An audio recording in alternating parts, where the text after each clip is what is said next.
Hello बच्चों, good morning.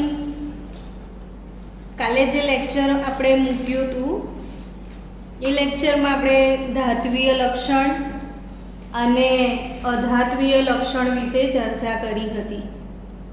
આજે શું ભણવાના છીએ થાય છે ને એવું મનમાં, તો આજે કંઈક ખાસ ભણવાના જ છીએ। હજી પણ બધા છોકરાઓએ આવર્ત કોષ્ટક મોડે ના કર્યા હોય તો મને કહેજો કે મેડમ વિડીયો મોકલો। આવર્ત કોષ્ટક મોડે કરવું છે તો હું મોકલીશ, અને આખું આવર્ત કોષ્ટક એટલે કે બધા સમૂહ એ તમને આવડે છે કે નહીં એકવાર ચેક કરી લેજો। આવડે છે બધા સમૂહ? પહેલો સમૂહ કયો બોલો? સમૂહ એક કયો આપણો બોલો, ચલો તમને આવડતું હોય તો પહેલા સમૂહને શું કહેવાય એવું બોલવું પડે, એવું અડધું ના ચાલે। સમૂહ એક એટલે આલ્કલી ધાતુ તત્વો। સમૂહ એક એટલે શું? આલ્કલી ધાતુ તત્વો।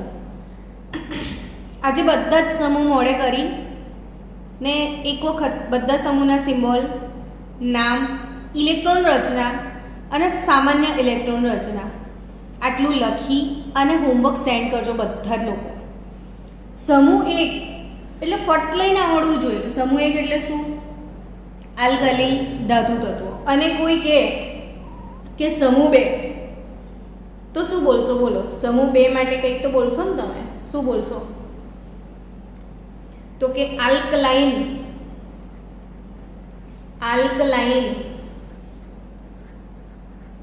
અર્થ તત્વો। અર્થ એટલે પૃથ્વી, એ વાળો અર્થ છે અહીંયા। અર્થ તત્વો એટલે પૃથ્વીના પોપડામાંથી મળે છે, એટલે આપણે એને શું કહીએ છીએ? આલ્કલાઇન અર્થ તત્વો। એમનો સ્વભાવ બેઝિક છે, જે બેઝ બનાવે ને એને આલ્કલી કહેવાય। બેઝને શું કહેવાય બાળકો? આલ્કલી। તો હવે ફરીથી એકવાર મેમોરાઇઝ કરી લો કે સમૂહ એક તો શું? તો કે આલ્કલી ધાતુ તત્વ। કવિતા બી આવડતી હશે ને? લીના કી રબ સે ફરિયાદ, બોલો એકવાર ફરીથી, લીના કી રબ સે ફરિયાદ। અને સમૂહ એકની સામાન્ય ઇલેક્ટ્રોન રચના કોઈ પૂછે તો આપણે એવું કહીએ કે નોબલ ગેસ। બધામાં ઊંડા વાયુ આવતો હતો ને, હિલિયમ, નિયોન, આર્ગોન। એક સમૂહ લખીને બતાવી દઉં છું, જો તમને કોઈ પણ એક સમૂહ આપણે લખીએ ધારો કે, તો એ સમૂહની ઇલેક્ટ્રોન રચના કઈ રીતે તમે આજે હોમવર્ક કરશો એ પણ હું તમને બતાવી દઉં છું। તો આવી રીતે દરેક સમૂહ લખીને મને મોકલજો। જેમ કે પહેલો સમૂહ છે તો લી ના કી રબ સે ફરિયાદ। લિથિયમનો પરમાણુ ક્રમાંક બોલો। 3 માં 8 ઉમેરો તો 11 માં 8 ઉમેરો તો 19 માં 18 ઉમેરો તો 37 ને 18, 55 ને 32, 87। તો આપણે કઈ સિક્વન્સમાં ઉમેર્યું? 8 8 18 18 ને 32। તો આ બધાના પરમાણુ ક્રમાંક મળી ગયા હતા। હવે આ બધામાં નિષ્ક્રિય વાયુ લખ્યા હતા, યાદ છે? હિલિયમ, પછી શું લખતા હતા?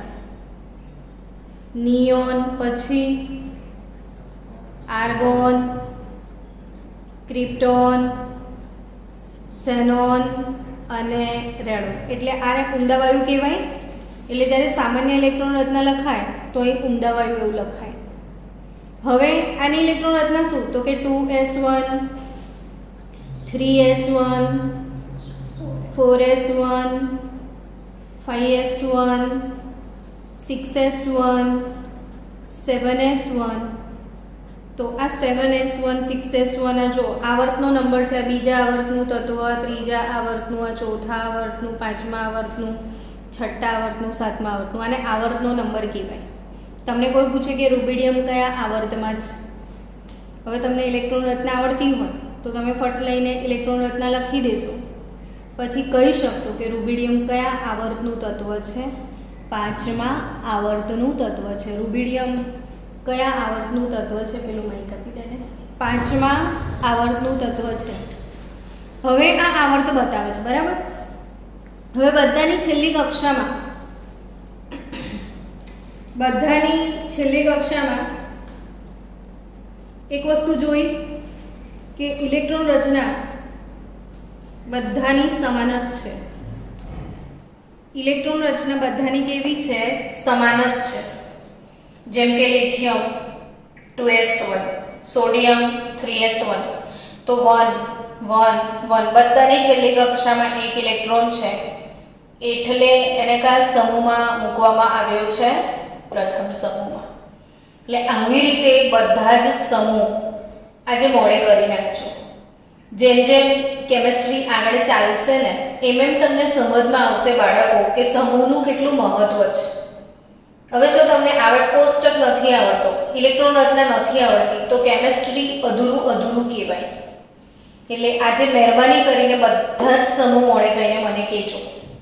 પહેલો સમૂહ, હવે એની સામાન્ય ઇલેક્ટ્રોન રચના જો તો બધામાં ઉમદા વાયુ છે, તો બધાની છેલ્લી કક્ષામાં એક s છે ને s માં એક ઇલેક્ટ્રોન છે, તો આ 2 3 4 5 6 ને 7 બદલાય છે, એટલે ઉમદા વાયુ NS1 આવું લખાય.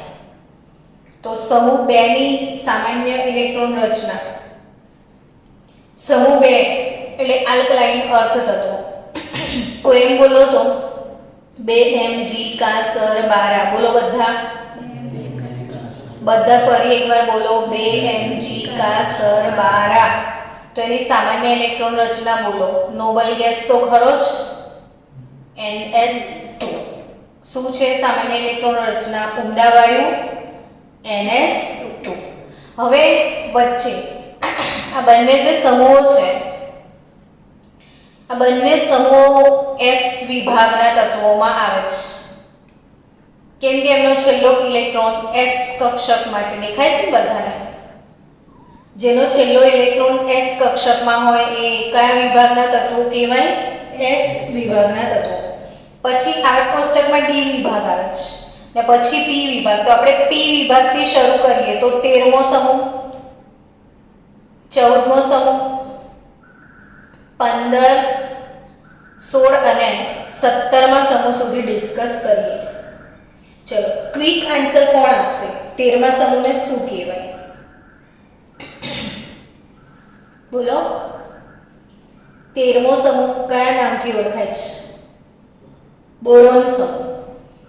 13મા સમૂહનો પહેલો સભ્ય છે બોરોન, એટલે 13મો સમૂહ કયા નામથી ઓળખાય છે? બોરોન સમૂહના નામથી. અને 14મો કાર્બન સમૂહ. અને 15મો નાઇટ્રોજન સમૂહ. એના માટે નિકોજન્સ મેં એવું શીખવાયું હતું તમને. 16મો હેલોજન. અને 16મો હેલોજન નહીં, 16મો ચાલ્કોજન. 16મો સમૂહ કયા તરીકે ઓળખાય છે? ચાલ્કોજન તરીકે. અને 17મો સમૂહ હેલોજન સમૂહ તરીકે. તો આ બહુ જ સરસ રીતે આવડવું જ જોઈએ. સમૂહ 13 બોરોન, સમૂહ 14 કાર્બન, સમૂહ 15 નિકોજન, સમૂહ 16 ચાલ્કોજન ને સમૂહ 17 હેલોજન ને સમૂહ 18 નિષ્ક્રિય વાયુ. હવે 13મા સમૂહની ઇલેક્ટ્રોન રચના સમજો કે આ NS1 ને NS2.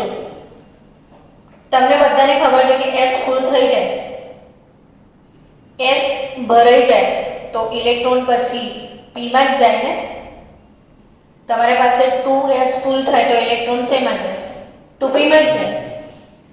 એટલે અહીંયા NS1 NS2 ઉમદા વાયુ તો બધામાં આવશે જ. તો આની સામાન્ય ઇલેક્ટ્રોન રચના NS2NP1. આની શું થશે? 14મો સમૂહ છે તો NH2 NP2 આની છેલ્લી કક્ષામાં 3 ઇલેક્ટ્રોન હશે 13મા સમૂહમાં. 14મા સમૂહમાં છેલ્લી કક્ષામાં 4 ઇલેક્ટ્રોન હશે. 15મો સમૂહ છે NH2 NP3 તો છેલ્લી કક્ષામાં 5 ઇલેક્ટ્રોન. 16મો સમૂહ NH2 NP4 તો 4 અને 2 6 ઇલેક્ટ્રોન. અને 17મો સમૂહ NH2 NP5 તો 7 ઇલેક્ટ્રોન છેલ્લી કક્ષામાં હશે. સમજ્યા કે ના સમજ્યા? સમજ્યા ને? તો 13મો સમૂહ, 14મો, 15મો, 16મો અને 17મો.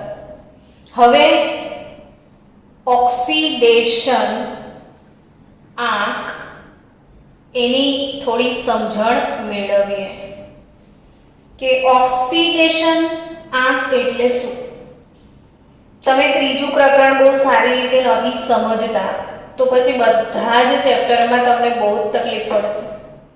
એટલે તમારી જોડે અત્યારે ઘરે રહો છો તો સમય પણ છે, સમયનો સદુપયોગ કરો. ચેપ્ટરને ઝીણું ઝીણું વાંચો. આગળના વિડીયો જોવાના બાકી રહી ગયા હોય તો જુઓ, સમજો, શીખો. ને ના આવડે તો પૂછો. ઓક્સિડેશન આંક એટલે ધારો કે જો બાળકો સોડિયમની ઉપર મેં આવું +1 લખ્યું છે તો આ જે એનો વીજભાર છે એને શું કહેવાય? ઓક્સિડેશન આંક કહેવાય. મેગ્નેશિયમ પર હું +2 લખું છું, એલ્યુમિનિયમ પર +3 લખું છું તો આ બધાને શું કહેવાય? એનો ઓક્સિડેશન આંક કહેવાય. તો આ કઈ રીતે આવ્યો? આના પર +1 વીજભાર કેવી રીતે આવ્યો? બોલો. એક ઇલેક્ટ્રોન ગુમાવીને. અચ્છા, મેગ્નેશિયમે +2 કઈ રીતે મેળવ્યો? 2 ઇલેક્ટ્રોન ગુમાવીને. એલ્યુમિનિયમે 3 ઇલેક્ટ્રોન ગુમાવીને. હવે મને એમ કહો કે Cl પર -1 વીજભાર છે, ઓક્સિજન પર -2 વીજભાર છે, નાઇટ્રોજન પર -3 વીજભાર છે. તો એને કઈ રીતે વીજભાર મેળવ્યો? તો કે Cl એ 1 ઇલેક્ટ્રોન મેળવીને, ઓક્સિજન 2 ઇલેક્ટ્રોન મેળવીને, નાઇટ્રોજન 3 ઇલેક્ટ્રોન મેળવીને. આનો અર્થ શું થયો કે ઇલેક્ટ્રોન મેળવીને, વ્યાખ્યા નોટમાં લખજો બધા, ઇલેક્ટ્રોન મેળવીને કે ગુમાવીને કે ઇલેક્ટ્રોનની ભાગીદારી કરીને આ લોકો મેળવી શકે અથવા ગુમાવી શકે અથવા ભાગીદારી પણ કરી શકે, કશું પણ કરી શકે. એટલે ઇલેક્ટ્રોન મેળવીને કે ગુમાવીને કે ઇલેક્ટ્રોનની ભાગીદારી કરીને જે વીજભાર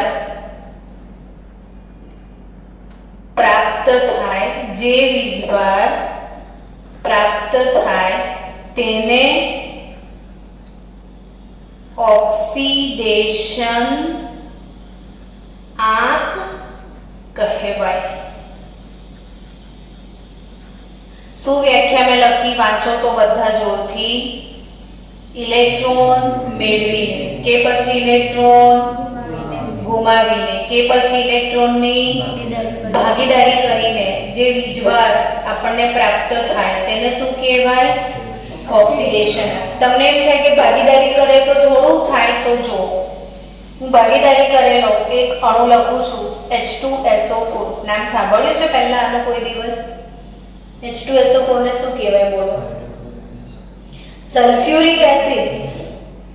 H2SO4 ને શું કહેવાય? Sulphuric acid. આમાં S શું કહેવાય? S દિવ્યા, S ને શું કહેવાય? S કોનો સિમ્બોલ છે? સલ્ફરનો. આ સલ્ફરનો ઓક્સિડેશન આંક શોધવો છે, બરાબર? તો કઈ રીતે શોધીશું? જો બે કૌંસમાં હાઇડ્રોજન હાઇડ્રોજન કહેવાય ને, તો હાઇડ્રોજનનો ઓક્સિડેશન આંક હંમેશા +1 લેવાય, બરાબર. ક્યારેક કે -1 લેવાય. હાઇડ્રોજન +1 પણ હોઈ શકે, હાઇડ્રોજન -1 પણ હોઈ શકે, બટ ઓલમોસ્ટ બધા કમ્પાઉન્ડમાં આપણે જો +1 લઈએ, સલ્ફર માટે x ધારી લઈએ. સમજી રહ્યા છો? કેટલા ઓક્સિજન છે? હવે 4. ઓક્સિજનનો જનરલી શું લેવાય છે? -2 લેવાય, બરાબર. ઓવરઓલ વીજભાર ઉપર કોઈ લખ્યું નથી એટલે 0. તો 2 + x -8 બરાબર 0. તો x બરાબર +6. એટલે તમે અહીંયા સમજી શકો છો કે સલ્ફરે ભાગીદારી કરીને બંધ બનાવ્યા છે તો પણ એનો ઓક્સિડેશન આંક મળે છે +6. એટલે ઓક્સિડેશન આંકની વ્યાખ્યા હવે સમજી ગયા હશો. બોલો બધા ફરીથી એકવાર. ભલે આપણે ધીરે ધીરે ભણીશું, બટ જેટલું ભણીશું ને એટલું પરફેક્ટ ભણવું જરૂરી છે. બોલો બધા વ્યાખ્યા.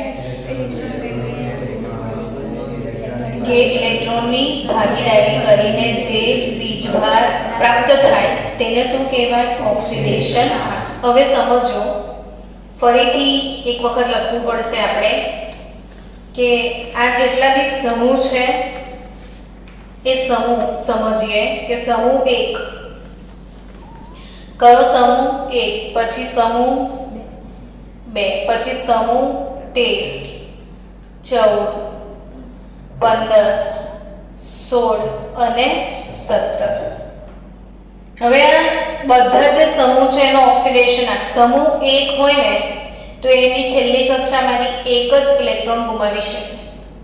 એટલે સમૂહ 1 વાળાનો તમામનો ઓક્સિડેશન આંક હંમેશા શું લેવાય? +1. અર્થાત તમે લી, ના, કી, રબ, સે, ફરિયાદ, આ બધાના નામ આવડે તમને? લિથિયમ, સોડિયમ, પોટેશિયમ, રૂબેડિયમ, સીઝિયમ, આ બધાનો ઓક્સિડેશન આંક હંમેશા +1 જ હોય. સહેજ બી ગોખવું નહીં પડે. હવે આ કેટલું સરસ રીતે આવડી જાય એવું છે કે પહેલા સમૂહના જેટલા પણ સભ્યો છે ને એ બધાનો ઓક્સિડેશન આંક હંમેશા કેટલો લેવાય? +1 જ લેવાય. પણ જે બીજા સમૂહના એ એમની છેલ્લી કક્ષામાંથી 2 ઇલેક્ટ્રોન ગુમાવી શકે છે. એટલે તમે એવું લખો કે 2 Mg કા સર બા રા. આ રેડિયોએક્ટિવ તત્વો છે નીચેવાળા બધા. રેડિયોએક્ટિવ એટલે શું? તો એમનામાંથી આલ્ફા, બીટા, ગેમા વિકિરણો નીકળે ને એટલે એ લોકો ગુજરી જાય પોતે, બહુ અસ્તિત્વ ના હોય લાંબો સમય આ લોકોનો. તો આપણે આ બીજા સમૂહવાળા જેટલા પણ નંગ છે ને એ બધાનો ઓક્સિડેશન આંક હંમેશા કેટલો લેવાય? +2. આ બધાનો મહત્તમ ઓક્સિડેશન આંક કેટલો? +2. એટલે કોમન લોજિક છે. કેલ્શિયમ હોય તો એ +2 જ હોય, મેગ્નેશિયમ હોય તો +2 જ હોય. સમજીએ? એવી રીતે 13 ગ્રુપ વાળા 13મા સમૂહનો સભ્ય હોય તો એનો મહત્તમ ઓક્સિડેશન આંક +3 જ હશે. 14મા સમૂહનો સભ્ય છેલ્લી કક્ષામાં 4 ઇલેક્ટ્રોન હોય એટલે એ 4 ગુમાવી શકે. 15મા વાળો 5 ગુમાવી શકે, 16મા વાળો 6 ગુમાવી શકે અને 17મા વાળો 7 ગુમાવી શકે. તો આ દરેકનો મહત્તમ ઓક્સિડેશન આંક શું સમજાઈ રહ્યો છે? 13મા વાળાનો કેટલો? +3. હવે તમે બોરોન લખો છો તો એમ વિચારો કે બોરોન કયા સમૂહનો સભ્ય છે? 13મા. તો એનો ઓક્સિડેશન આંક શું હશે? +3 હશે. સમજીએ? એલ્યુમિનિયમ કયા સમૂહનો સભ્ય છે? 13મા. તો એનો ઓક્સિડેશન આંક શું હશે? +3 જ હશે. એટલે 13મા સમૂહવાળાના સભ્યનો ઓક્સિડેશન આંક શું હોય? +3. 14મા સમૂહવાળા +4. 15મા વાળાનો, 16માનો, ને આને મહત્તમ ઓક્સિડેશન આંક કહેવાય. કેવો કહેવાય? મહત્તમ. તો આ બધાનો મહત્તમ આંક. હવે ક્યારેક બાળક એવું લખે કે સલ્ફર +7. તો વિચાર કે આ સાચું છે કે ખોટું? તો કે સલ્ફર કયા સમૂહનો સભ્ય છે? વિચારો. સલ્ફર યાદ કરો ફાસ્ટ. કયા સમૂહનો સભ્ય? 16મા સમૂહનો OSATO ને લીવર બોરિયમ છેલ્લો. તો OSATO એટલે સલ્ફર 16મા સમૂહનો સભ્ય છે. કયા સમૂહનો સભ્ય છે સલ્ફર? 16મા સમૂહ. તો એનો મહત્તમ ઓક્સિડેશન કેટલો હોવો જોઈએ? 6. તો 7 લખીએ તો એનું ખૂન કર્યું કહેવાય. સમજ્યા? હવે એલ્યુમિનિયમ +4 લખીએ તો એ અજીબ કહેવાય, કેમ કે એ 13મા સમૂહમાં છે, તો એનો મહત્તમ કેટલો છે? +3. તો અહીંયા સમજો કે આ લોકો ગુમાવે છે કેમ? આ બધા લોકો કેમ ઇલેક્ટ્રોન ગુમાવે છે? કોઈ કહેશે? શું કામ ઇલેક્ટ્રોન ગુમાવે? સ્થાયી થવા માટે. કેમ કે બધાને ઇલેક્ટ્રોન ગુમાવી અને કોના જેવું બનવું છે? 18મા સમૂહના તત્વો છે. 18મા સમૂહ વાળા કોણ? તો કે helium, neon, argon, krypton, xenon. બધાને આ લોકો જેવું બનવું છે? બધાની તમન્ના આ લોકો જેવી બનવાની છે? તો એના માટે એ લોકો ગુમાવે. પણ 17મા સમૂહ વાળાને 7 ગુમાવીને અષ્ટક પૂર્ણ કરવાનું ગમે કે 1 મેળવીને પૂર્ણ કરવાનું ગમે? ક્લોરીન શું કરે? 7 ગુમાવવાનું વિચારે કે ક્લોરીન 1 મેળવીને સુખી થવાનું વિચારે? તો કે એમને 7 ગુમાવવાના હોય તો એના પર 7 વખત હથોડા મારવા પડે. પહેલો ગુમાવ્યો, પછી બીજો ગુમાવ્યો, પછી ત્રીજો ગુમાવ્યો. ઉર્જા આપવી પડે ને. ઇલેક્ટ્રોનને તોડવા માટે શું આપવી પડે? ઉર્જા. તો 7 ઇલેક્ટ્રોન ગુમાવવા માટે કેટલી વાર હથોડો મારવો પડે? 7 વાર. તો વિચારવાની શું દશા થાય? એના કરતા એ શું કરે? એક ઇલેક્ટ્રોન મેળવવાનું પસંદ કરે. એટલે 17મા સમૂહનો ઓક્સિડેશન મિનિમમ, જેને કહેવાય ન્યૂનતમ કયો હોય? -1. અર્થાત એ લોકો 7 ગુમાવે તો પણ ઓક્ટેટ અને 1 મેળવે તો પણ અષ્ટક. તો પસંદ કયું કરે? 1 મેળવે. એટલે તમે જોયું હશે 17મો સમૂહ એટલે ફ્લોરીન, ક્લોરીન, બ્રોમીન, આયોડીન, એસ્ટેટીન ને આ બધાનો ઓક્સિડેશન જોયો હશે. મોટા ભાગના સંયોજનોમાં આ લોકો ઇલેક્ટ્રોન મેળવવાની ઈચ્છા રાખતા હોય છે. એટલે આને શું કહેવાય? હવે ફ્લોરાઇડ, ક્લોરાઇડ, બ્રોમાઇડ. ચલો હવે આ ફ્લોરાઇડ, ક્લોરાઇડ, બ્રોમાઇડ, આયોડાઇડ થઈ ગયું. એટલે 16મા સમૂહનો સભ્ય હોય તો 6 ગુમાવવાનું પસંદ ના કરે, 2 મેળવવાનું પસંદ કરે. 15મા સમૂહનો સભ્ય કેટલું મેળવી શકે? 3. 14મા સમૂહનો સભ્ય 4 ગુમાવી શકે અથવા 4 મેળવી શકે. આ લોકો તો મેળવવાનું નહીં વિચારે, ગુમાવવાનું જ વિચારશે, કારણ કે 3 જ કાઢવાના છે ને. તો ઓબ્વિયસલી આ બધાની ઓક્સિડેશન આંક તમારે યાદ રાખવી પડશે.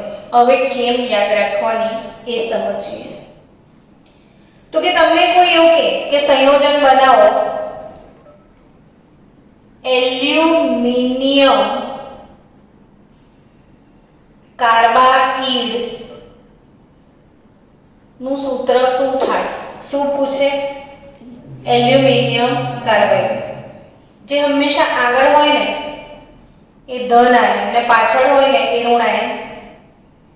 કાર્બાઇડ એટલે સી, એલ્યુમિનિયમ એટલે એર. હવે બંનેના સમૂહ નક્કી કરો. ચલો કોણ કયા સમૂહમાં છે એ નક્કી કરો. ચલો એલ્યુમિનિયમ કયા સમૂહમાં છે? 13મા સમૂહમાં. તો એનો મહત્તમ ઓક્સિડેશન આંક કેટલો થશે? +3 થાય. અને કાર્બન કયા સમૂહમાં છે?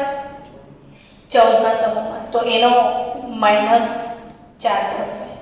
કેમ? આનો પ્લસ લેવાનો ને આનો માઈનસ લેવાનો? તો કે આગળ વાળો પ્લસ લેવાનો, પાછળ જે હોય હંમેશા ઋણ આયન હોય એટલે એનો માઈનસ વાળો લેવાનો. હવે આનો વીજભાર 3 છે, આનો વીજભાર 4 છે. હંમેશા જ્યારે કોઈ સંયોજન બને ને ત્યારે એનો વીજભાર તટસ્થ થવો જોઈએ. એટલે 3 વાળાને મારે 4 વડે ગુણવું પડશે, 4 વાળાને મારે 3 વડે ગુણવું પડશે. તો આ રીતે જો ગુણાકાર કરીએ તો Al4 C3 એલ્યુમિનિયમ કાર્બાઇડનું સૂત્ર શું બને Al4C3 સમજ્યા સૂત્ર કઈ રીતે બનાવે બહુ જ મોસ્ટ આઈએમપી ટોપિક છે ધ્યાન આપજો થોડુંક વધારે બાળકો સમજો તમે તમને કોઈ એવું કહે છે કે એલ્યુમિનિયમ નાઇટ્રાઇડનું ફોર્મ્યુલા બનાવો શેનું એલ્યુમિનિયમ નાઇટ્રેટ તો શું વિચાર આવશે બોલો હું કયું બે વસ્તુ લખી દઉં એ મને શીખવાડો ચલો હવે શું લખો પહેલા એલ્યુમિનિયમ અને આના માટે નાઇટ્રાઇડ માટે શું લખો નાઇટ્રોજન એને લખો ચલો બંનેના સમૂહ વિચારો એલ્યુમિનિયમનો સમૂહ 13 તો એનો મેક્સિમમ ઓક્સિડેશન આ 3 થશે નાઇટ્રોજનનો સમૂહ 15 પણ આ આગળવાળો પ્લસ હોય તો પાછળવાળો માઇનસ તો 15 માં વાળાનો માઇનસ કેટલો આવે -3 આવે બંનેનો સરખો જ છે એટલે કોઈને કસ્સા વડે નહીં ગુણવાનું સીધું ફોર્મ્યુલા બને ALN એટલે આનો +3 ને -3 વીજભાર તટસ્થ થઈ જાય કદાચ પ્લસ માઇનસ ન્યુટ્રલ ચલો હવે બનાવીએ એલ્યુમિનિયમ ચલો મેગ્નેશિયમ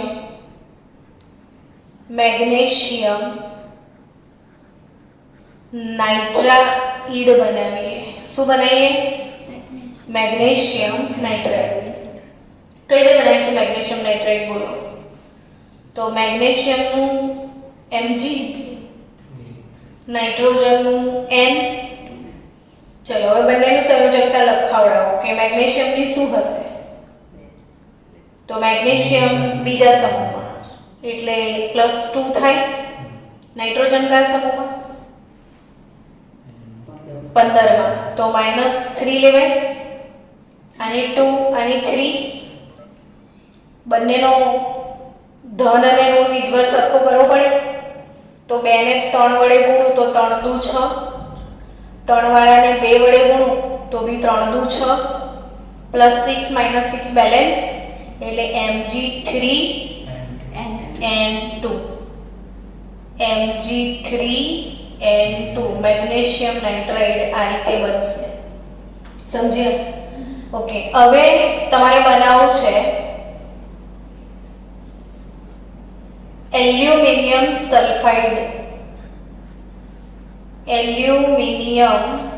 સલ્ફાઇડ બનાવવાની ઈચ્છા છે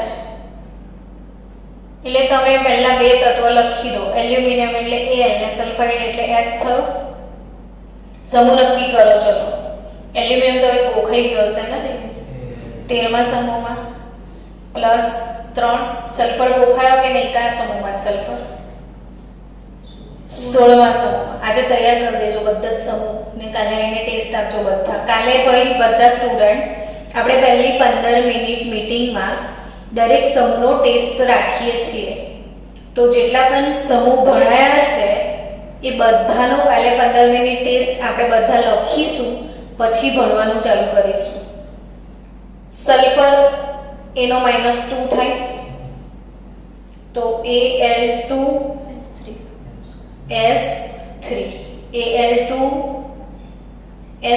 એટલે એલ્યુમિનિયમ સલ્ફાઇડ તમને કોઈ કે કેલ્શિયમ ફોસ્ફાઇડનું સૂત્ર બનાવો શેનું કેલ્શિયમ ફોસ્ફાઇડ તો કેલ્શિયમનો C ને ફોસ્ફરસ એટલે P ચલો બંનેના સમૂહ નક્કી કરીને કહો કેલ્શિયમનો સમૂહ બીજો એટલે 2 થશે ફોસ્ફરસનો સમૂહ 15 વાળાનો માઈનસ પાર્ટ કેટલો લેવાનો -3 એટલે 3 થયું બેલેન્સ રીતે કરીશું Ca3P2 તો Ca3P2 આને કહેવાય કેલ્શિયમ ફોસ્ફાઇડ ક્લિયર ને તો ચલો હું આપું 10 સૂત્રો તમે એના ઇક્વેશન બનાવીને મને મોકલજો લખો બધા 10 કયા એક મેગ્નેશિયમ ક્લોરાઇડ મેગ્નેશિયમ ક્લોરાઇડ, બીજું magnesium oxide, magnesium chloride, magnesium oxide, barium fluoride, barium fluoride, sodium phosphide, sodium phosphide,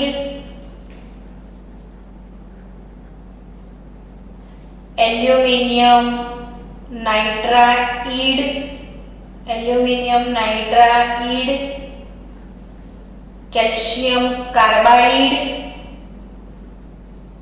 calcium carbide,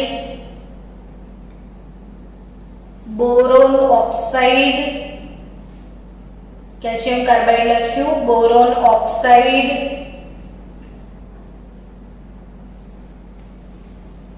aluminium oxide, aluminium oxide,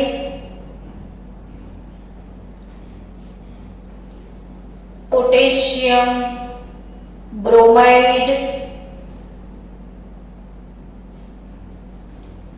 sodium oxide,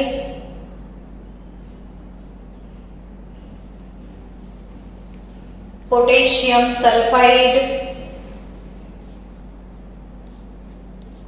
lithium iodide, potassium sulfide, lithium iodide,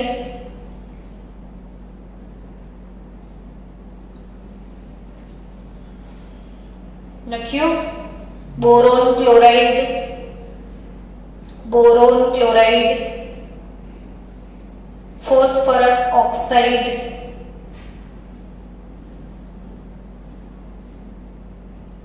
ચલો આટલા formula તમે બનાવીને મને કાલે homework બતાવશો એટલે કાલનું કામ તમને સમજ પડી ગઈ. તમામ ઓક્સિડેશન આ ગ્રુપ મોડે કરજો, સામાન્ય ઇલેક્ટ્રોન રચના મોડે કરજો એટલે કાલે આપણે ચેપ્ટરમાં વધારાનું જે પણ કંઈ બાકી છે રિવિઝન કરવાનું એ રિવિઝન કાલે આપણે કરીશું. આપણે બાકી છે ફ્લોરિન ક્લોરિનની ઇલેક્ટ્રોન પ્રાપ્તિ, એન્થાલ્પી, ઓક્સિજન સલ્ફરના એ અપવાદના કિસ્સાઓ એટલે કાલે આપણે પતાઈને નેક્સ્ટ ડે ચેપ્ટર 4 માં જઈશું.